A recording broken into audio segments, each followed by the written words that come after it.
आज हम लोग लिंक लिस्ट पढ़ने जा रहे हैं, ठीक है।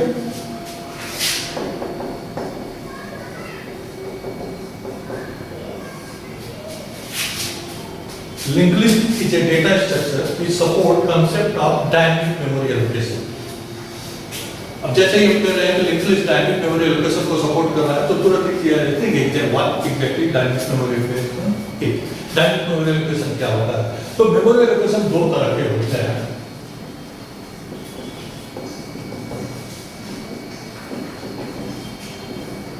Static and dynamic.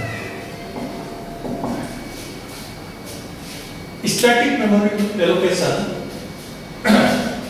में मेमोरी रिक्वायरमेंट जो होती है प्री डिफाइंड होती है। Static memory allocation memory requirements are predefined and the best example of static memory allocation is array.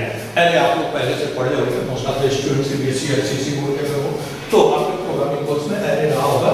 तो एरे को जब हम डिफाइन करते हैं तो एग्जैक्टली डिफाइन करने का तरीका क्या होता है कि at the time of declaration of array हमें ये बताना होता है कि एरे की साइज क्या होगी, और जो एरे की साइज हम बताते हैं उसका मतलब क्या होता है कि हम ये बताते हैं कि जो हमारा एरे क्रिएट होगा उसमें हम कितने एलिमेंट स्टोर करने वाले हैं वो हम बताते हैं। तो उसी चीज को यहाँ पे कहा जा रहा है कि memory requirements are predefined. अब जब हम एरे डिक्लेयर करते हैं और पहले से मेमोरी रिक्वायरमेंट बताते हैं या ब्लॉक बता के उस साइज का एरे क्रिएट करते हैं, तो इसका मतलब क्या होता है कि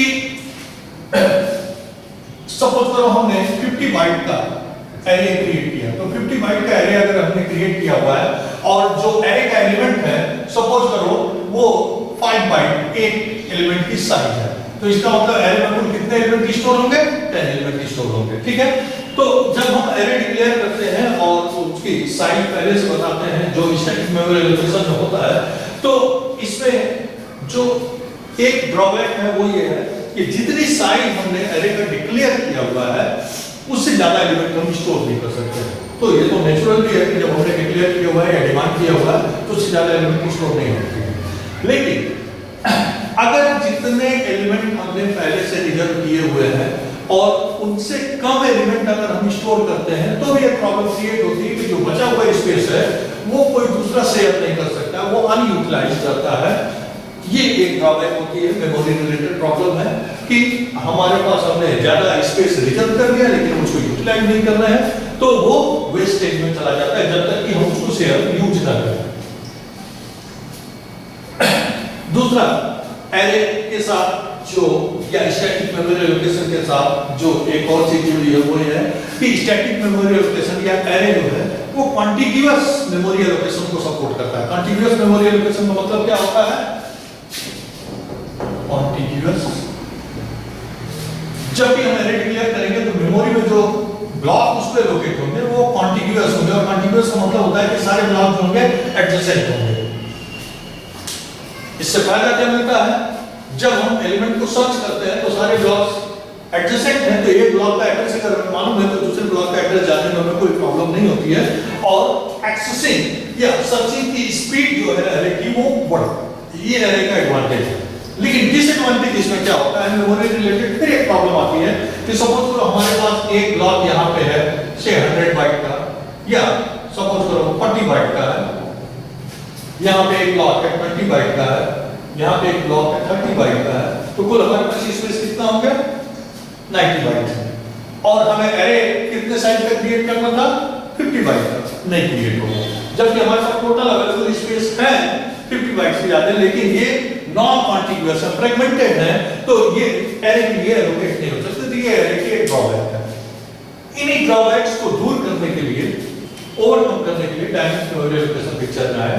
और डायनेमिक मेमोरी एलोकेशन में क्या कहा जाता है कि memory requirements are not predefined. Memory blocks are allocated on request at one time as and when required. इसका मतलब क्या होगा कि जब हम रिक्वेस्ट करेंगे जितने ब्लॉक की और वो ब्लॉक अगर अवेलेबल है तो वो एलोकेट हो जाएगा। अब इसमें क्या होगा? सपोज करो जैसे मैंने पहले बताया था कि एक-एक ब्लॉक की मेमोरी रिक्वायरमेंट 5 बाइट है। इसका मतलब एक बार में हमें कितना मेमोरी स्पेस चाहिए? 5 बाइट चाहिए। दोबारा हमें फिर 5 बाइट चाहिए तो फिर रिक्वेस्ट करेंगे हम 5 बाइट के, लेकिन उस समय एक प्रॉब्लम आएगी कि हो सकता है इसके बगल का जो 5 बाइट वाला ब्लॉक है वो एंगेज हो चुका है, वो नहीं मिलेगा, तो फिर आपको हो सकता है यहाँ पर मिले। यहाँ पे मिले तो ठीक है, जहाँ मिल रहा है एलोकेट हो रहा है। तो एक तो अच्छी चीज हो गई कि आप इकट्ठा 50 बाइट का ब्लॉक नहीं खोज कर रहे हो, तो जहाँ जहाँ मेमोरी में जगह मिल रही है आपको एलोकेशन हो जा रहा है, ये आपके लिए ठीक है। प्रॉब्लम यहाँ पे होती है कि जब हम इस ब्लॉक को जान रहे हैं, यहाँ पहुंच गए, तो अगला ब्लॉक कहाँ पे है वो कैसे पता चलेगा। और इसी चीज के लिए लिंक लिस्ट का जो नोड का स्ट्रक्चर है उसको डिफाइन किया गया इस तरह से कि हर ब्लॉक पे, हर नोड पे हमें इंफॉर्मेशन के साथ साथ अगले ब्लॉक का एड्रेस हो। तो लिंक लिस्ट के जो नोड्स होते हैं, इंडिविजुअल एलिमेंट को हम लोग नोड कहते हैं, और इसको दो पार्ट में डिवाइडेड करते हैं। एक कहते हैं इन्फो और दूसरे को कहते हैं link. Info information, address of next block. अब सपोज करो एक नोड यहां पे क्रिएट हुआ, इस पे इंफॉर्मेशन से ए है और एड्रेस ऑफ नेक्स्ट एलिमेंट से 10, और इसका एड्रेस जो है 5। अब ये अभी नहीं होगा, एक नोड क्रिएट हुआ, इसका एड्रेस यहां पे, ये नेक्स्ट का एड्रेस है। सिंगल नोड हमारे पास है, तो हमारे पास क्या क्या इंफॉर्मेशन है कि जो सिंगल नोड है उसका एड्रेस क्या है, 5 है, उसमें इंफॉर्मेशन क्या स्टोर है ए, और उसके लिंक क्या आता है, एड्रेस ऑफ नेक्स्ट ब्लॉक। तो नेक्स्ट ब्लॉक का एड्रेस क्या है, नल। नेक्स्ट ब्लॉक का एड्रेस नल है, इसका मतलब ये क्लियर है कि इसके बाद कोई ब्लॉक है ही नहीं। ठीक है, अब सपोज करो दूसरे ब्लॉक के लिए हमने प्रोसेसिंग किया, रिक्वेस्ट किया, और दूसरा ब्लॉक हमको सपोज करो यहां पे एलोकेट हुआ, जिसका एड्रेस मान लो 15 है। इसमें इंफॉर्मेशन हमने भी स्टोर कर लिया, और जैसे ही ये 15 यहां पे एलोकेट हुआ ब्लॉक, ये अपडेट हो जाएगा एड्रेस, ये क्या हो जाएगा, ये 15 हो जाएगा, और इसके नेक्स्ट ब्लॉक का एड्रेस हम क्या कर देंगे, ये प्रोग्रामिंग इम्प्लीमेंटेशन ये चीजें किया जाता है कि जैसे ही नेक्स्ट ब्लॉक का जो एड्रेस होगा उसको हम उसके जस्ट प्रीवियस वाले ब्लॉक के लिंक एड्रेस में डाल देंगे, और ये अब ये नल हो गया, मतलब इसके आगे कोई लिंक नहीं। फिर एक बार सपोज करो और ये प्रोसेसिंग हुआ, इंफॉर्मेशन यहां से है, ये नल है, और यहां एड्रेस इसका सपोज करो 25 है, इसका मतलब ये क्या हो जाएगा 25। अब क्या होगा, जब हम दोबारा इसको लिंक लिस्ट को प्रोसेस करेंगे, सर्चिंग करेंगे, एक्सेसिंग करेंगे, तो उस केस में क्या होगा, हमें फर्स्ट ब्लॉक का एड्रेस मालूम है 35, इंफॉर्मेशन क्या है ए, और अगले ब्लॉक का एड्रेस इससे पता चल गया कि अगला ब्लॉक हमारा कहां पे है, 15 पे। 15 एड्रेस पे आएंगे, वहां पे इंफॉर्मेशन भी स्टोर है, और अगले ब्लॉक का एड्रेस क्या है 25, हम 25 पे आएंगे, और ये तो इस तरह, और यहां पे ना लिखा मतलब इसके आगे कोई एलिमेंट नहीं है। तो ये चीजें जो दिखाई गई इसका मतलब क्या हो गया, ये 15 किससे लिंक हो गया, इससे, ये 25 किससे लिंक हो गया, इससे। तो ये ब्लॉक एक दूसरे से लिंक है, इसीलिए इसको क्या कहते हैं, लिंक लिस्ट कहते हैं। ठीक है, अब रिप्रेजेंटेशन है, जब हम एल्गोरिथम डेवलप करते हैं या प्रोग्रामिंग डेवलप करते हैं, तो प्रोग्रामिंग लैंग्वेज में तो हमें स्टैंडर्ड चीजों का यूज करना पड़ता है, स्टैंडर्ड रिप्रेजेंटेशन का यूज करना पड़ता है, लेकिन जब हम एल्गो डेवलप करते हैं तो कुछ वेरिएशंस आते हैं, किसी बुक में कुछ दिया होगा, कहीं कुछ दिया होगा, तो आप कोई एक चीज को फॉलो कर सकते हो।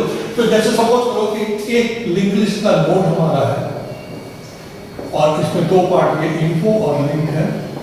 सपोज करो इसके एड्रेस को हमने माना कि ये पीटीआर है, तो दो चीजें मिलेंगी, इन्फो पीटीआर और लिंक पीटीआर।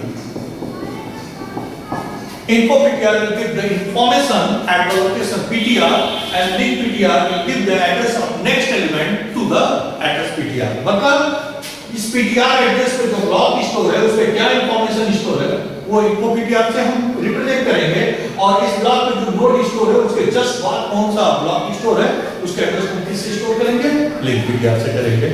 और इस तरह से हमारी प्रोसेसिंग आगे बढ़ती जाती है। और लिंक लिस्ट जैसे अब जब लिंक लिस्ट क्रिएट करते हैं हम, तो एक वेरिएबल हम यूज करते हैं जिसको से फर्स्ट से रिप्रेजेंट करते हैं।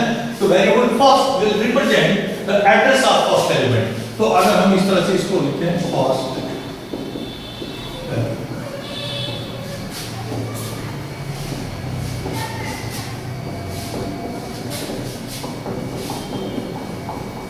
इस तरह से करें, तो अब ये पूरा स्ट्रक्चर क्लियर हो गया कि जैसे ही हमको प्रोसेस करना होगा हमारे पास केवल एक चीज होगा, that is address of first element, और वो किस वेरिएबल में स्टोर है, फर्स्ट नाम के वेरिएबल में स्टोर है। कहीं स्टार्ट भी इसको लिख सकते हैं, वेरिएबल के नेम से कोई मतलब नहीं, तो फर्स्ट में स्टोर है। इस वेरिएबल से हम पहले एलिमेंट का एड्रेस स्टोर करेंगे।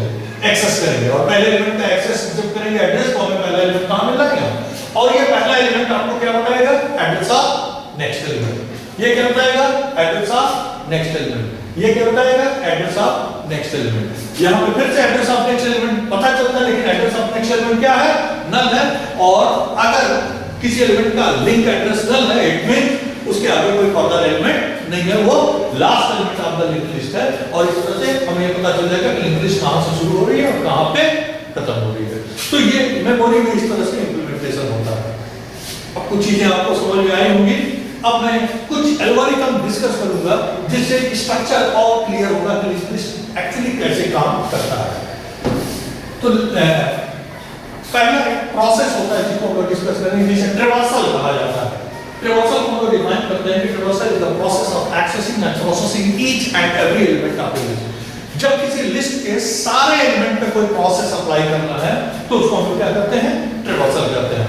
सर्चिंग होता है, सर्चिंग कंडीशनल होता है, लिस्ट के सारे एलिमेंट पे प्रोसेस नहीं अप्लाई करना होता, किसी कंडीशनल के थ्रू हमें देखना होता है, कुछ एलिमेंट पे प्रोसेस अप्लाई करते हैं, कुछ नहीं करते हैं। जैसे सपोज करो कि एक ट्रेन है, आपको ये कहा गया कि इंजन से लेकर लास्ट डब्बे तक हर डब्बे की नंबरिंग कर देनी है, तो आप इंजन के 10 बार वाले को 1 लिखोगे, उसके बाद वाले को 2 लिखोगे, उसके बाद वाले को 3 लिखोगे, और ये कहां तक जाओगे, लास्ट तक चले जाओगे। ये क्या हो गया, ट्रैवर्सल हो गया। क्योंकि अगर डब्बों को हम एक नोड मान लें तो आपको सारे डब्बे पे नंबरिंग करना है, मतलब सारे नोड पे प्रोसेस करना है। लेकिन अगर आपको ये कहा है कि आप ट्रेन में देख लो, जिस डब्बे पर का नंबर मिट गया है, इरेज हो गया है, उसको फिर से देखो, तो फिर आप क्या करोगे, कंडीशनल हो गया। जिस डब्बे पर नंबर नहीं होगा तो उसी को लिखना होगा, बाकी को आपको नहीं लिखना होगा।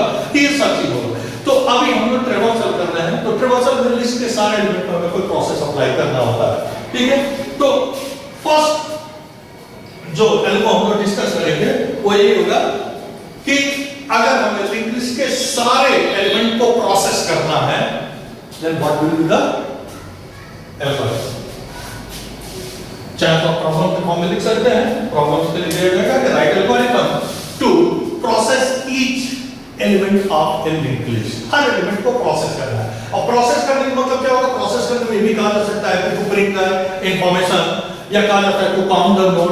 तो काउंट भी करोगे तो हर नोड पे प्रोसेस करना पड़ेगा, प्रिंट भी करोगे तो हर नोड को प्रिंट करना पड़ेगा। तो यहां पे हम उस प्रोसेस का नाम ना लेके जनरल एक कर देते हैं प्रोसेस, ठीक है। तो कैसे इसको करते हैं,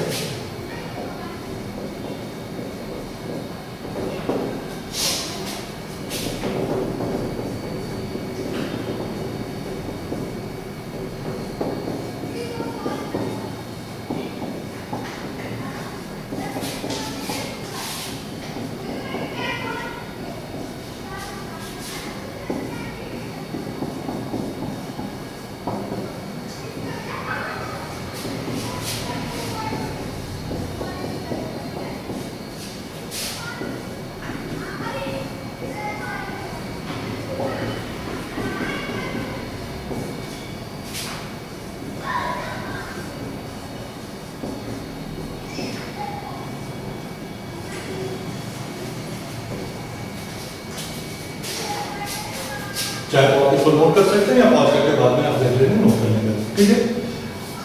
अब इसको हम लोग कैसे समझेंगे, तो सोचो हमारा ये लिंक लिस्ट है।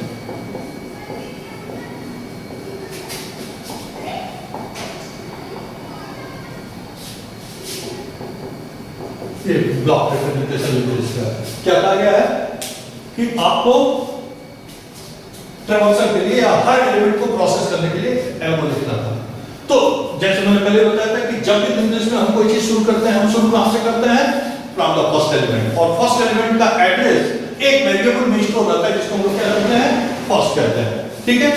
अब यहाँ पे ptr हमने एक वेरिएबल ले लिया जिसमें हमने इस फर्स्ट को हम डिस्टर्ब नहीं करेंगे, इस फर्स्ट वेरिएबल में हमेशा फर्स्ट एलिमेंट का एड्रेस रहेगा, वो ऐसे ही पड़ा रहेगा, तो हम उसको एक दूसरे वेरिएबल में ट्रांसफर कर देंगे। तो आपने लिखा वो ptr इसका जो first, it mean ptr variable is going to represent the address of first element, first element. और फर्स्ट एलिमेंट इसमें कौन सा है, ये नहीं है, फर्स्ट कौन सा है, ये है। ये एक रिप्रेजेंटेशन है, ये लिंक लिस्ट का पार्ट नहीं है, ये तो डायग्रामेटिक रिप्रेजेंटेशन है जो रिप्रेजेंट कर रहा है कि फर्स्ट ब्लॉक, तो फर्स्ट ब्लॉक आपका एग्जैक्टली है, तो इस ब्लॉक का एड्रेस किसमें स्टोर है, ptr में। और शुरू में मैंने बताया था आपको कि ptr पीटीआर में अगर किसी ब्लॉक का एड्रेस स्टोर है तो उस पर जो इंफॉर्मेशन है वो किससे रिप्रेजेंट करते हैं, इन्फो पीटीआर से, और जो अगले ब्लॉक का एड्रेस है किससे रिप्रेजेंट करते हैं, लिंक पीटीआर से। तो फिर वही पे यहाँ पे अब यहाँ पर हमने एक लूप बना दिया रिपीट वाले पीटीआर ना, जब तक पीटीआर ना ले जाए इसको अभी छोड़ दीजिए, आप इसको लिखिए apply process to info PTR. तो पीटीआर में किसका एड्रेस स्टोर है, फर्स्ट ब्लॉक का, तो फर्स्ट ब्लॉक का एड्रेस स्टोर है, तो आप क्या लिख रहे हो, apply process to info PTR. इसका मतलब इस पीटीआर लोकेशन पे जो इंफॉर्मेशन स्टोर है उस पे प्रोसेस अप्लाई करो। और मैंने पहले कहा कि प्रोसेस को भी होता है, जैसे अगर आपको सपोज करो प्रिंट करना रहता तो ये apply process to info PTR हटाओ, यहां पे क्या लिख देते हैं, प्रिंट इन्फो पीटीआर, तो इंफॉर्मेशन जो प्रिंट हो जाए। तो इसी तरह से इसकी जगह पे हम जो भी प्रोसेस चाहेंगे वो कर काउंट करना है, ये पूरी लाइन की जगह एक वेरिएबल c इक्वल टू 0 पहले डिफाइन कर देंगे और यहां क्या लिख देंगे c equal to c plus 1, count होता जाएगा। तो हमारा ये प्रोसेस जैसे चेंज करना होगा चेंज कर लेंगे। अभी फिलहाल हमने क्या लिखा, apply process to info PTR, तो इस पे प्रोसेस अप्लाई हो गया।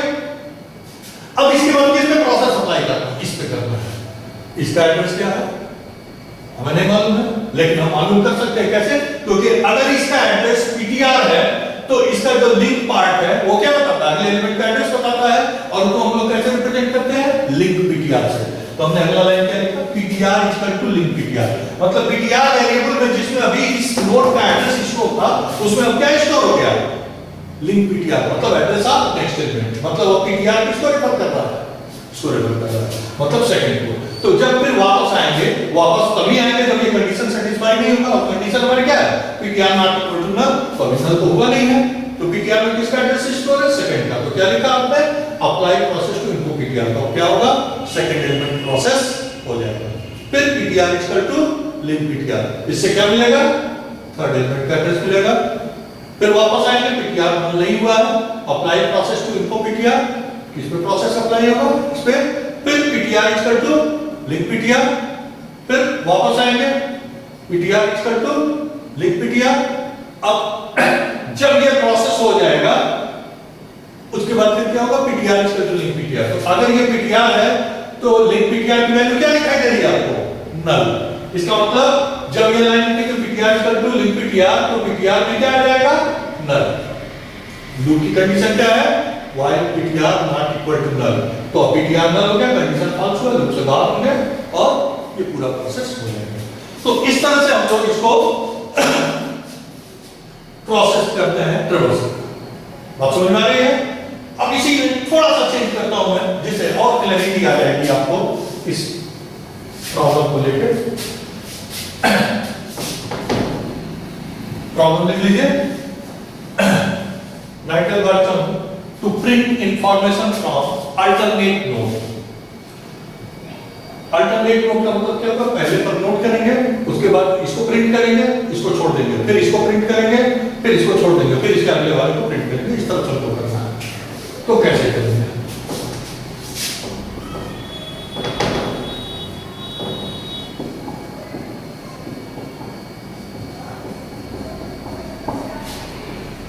अब इसको दो तरीके से किया जाता है, मैं पहले लिख रहा हूं फिर आप देखिएगा इसको।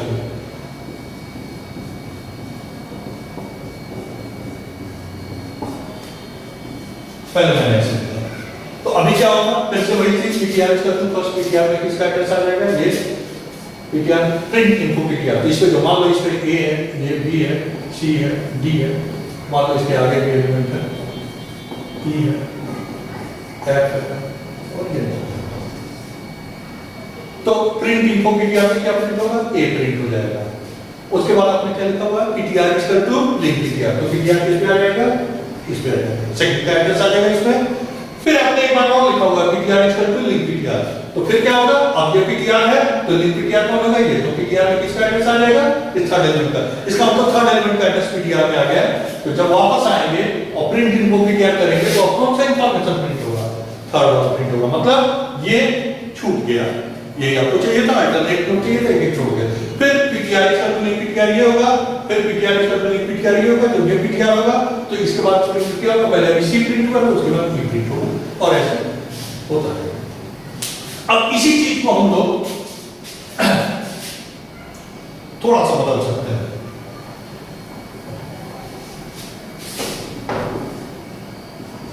पीटीआर इक्वल टू लिंक और फिर ब्रैकेट में लिखेंगे लिंक ऑफ पीटीआर।